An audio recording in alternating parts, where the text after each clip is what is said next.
Welcome back to Ozarks Fox AM on this glorious, crisp, very crisp Wednesday here at Silver Dollar City. I just rode the new Fire in the Hole, and now joining me is an expert on roller coasters. This is Tim Baldwin with Amusement Today. Now, if you want to know anything about coasters, you're going to talk to this guy right here. Tim, first of all, thank you so much for joining me. I'm thrilled to be here. I love being at this park. It's a really great park. So, okay, first of all, tell me about Amusement Today and why you're an expert and how many coasters you've ridden.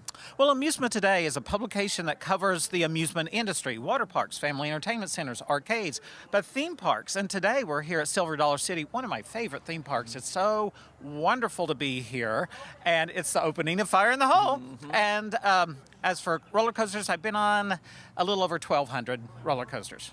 1,200 coasters. Mm-hmm. And do you ever feel like you'll get tired of the coasters? You know, no. This is my environment. I turn 62 in a couple of weeks, and I think it keeps me young. Mm-hmm.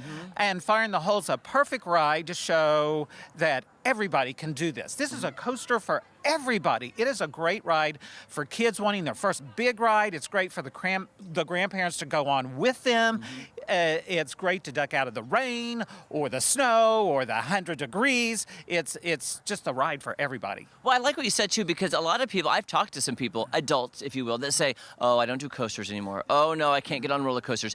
This one is so smooth.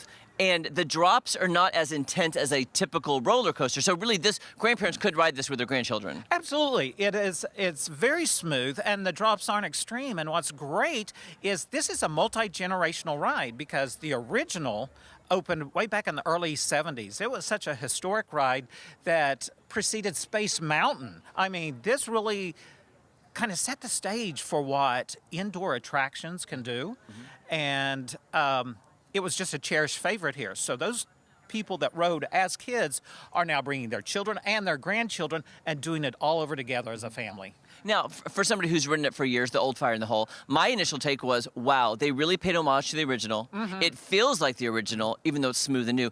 Give me your take on the old one versus the new one and maybe some technical aspects a novice like me would not know.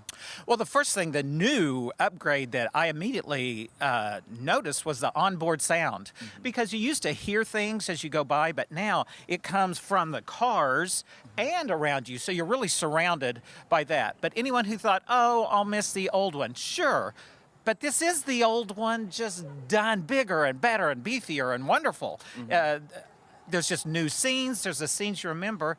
So it's familiar yet upgraded. Mm-hmm. And there's so many things to see. Like even when I got off, they were saying, did you see this? Did you see that? And I was like, no, I got to ride it several more times so I can take it all in. Is that what you kind of noticed too? I love the scenes. Yes, that's exactly what I thought. What did I not see the first time through? Because you're like, oh, that's different. Oh, I remember that. And you're just looking everywhere. And you just know there's something I missed. So I'm looking forward to a second ride, a third ride, a fourth ride. I'll ride as many times as they want to put me on it. Yeah, I'm planning to ride several more times once the show is over. So could you tell me a little bit about roller coasters in general? And like here at Silver Dollar City, you said theme park. To me, this is one of the best theme parks because it's so on theme. For being what it is, it's yes. on theme. And all the attractions are so amazing here at the city. You got to have probably another favorite coaster here at the city.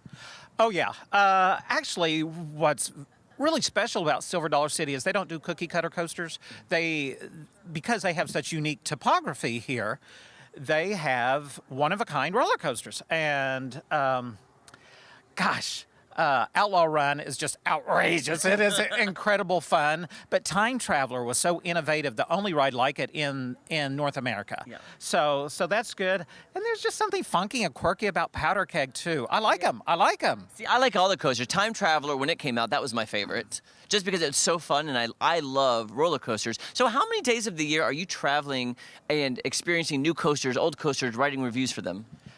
It varies. Obviously, the theme park season is limited. Everyone's daily in the summer, but when schools are in, the parks become a little more limited. But I'm doing a European tour of roller coasters this summer for 2 weeks, going to Germany next month. I'm a card-carrying member of American Coaster Enthusiasts, and we have CoasterCon every June. That's in Northern California this year. Wow. So, I have favorites everywhere. Okay, but can you recommend someplace in Europe to get a good coaster? Because I didn't even realize Germany had roller coasters. Well, my favorite park in the world is Europa Park in Rust, Germany, and it's It has a lot of heart. In fact, it's owned by the Mock family that built Time Traveler. Oh. So they were a ride manufacturer, and they set up a park. And just like Silver Dollar City does here, to where, like you say, they stay on theme. They embrace all the countries of Europe, and those are the themes at their park. And everything's got the attention to detail I love over there. And the Herschen family owns Silver Dollar City, and you see their heart in their attractions here, and their feeling and their passion, and I feel that too at Europa Park in Germany. I can't wait. Okay, so if people want to find you, can people find you online or Amusement Today? Is there a website? AmusementToday.com. Okay. You can check out all of his reviews. He's the expert. I got to ride with him, and I was trying to eavesdrop on what he was saying, like, okay, what is this? What is that? But it was a super fun ride. Coming up, I'm going to talk to Brad Thomas, the president of Silver Dollar City. He is ecstatic. He's like doing cartwheels down the streets of Silver Dollar City. He's so excited. Don't go anywhere. So much more fun on Ozarks Fox AM right after this.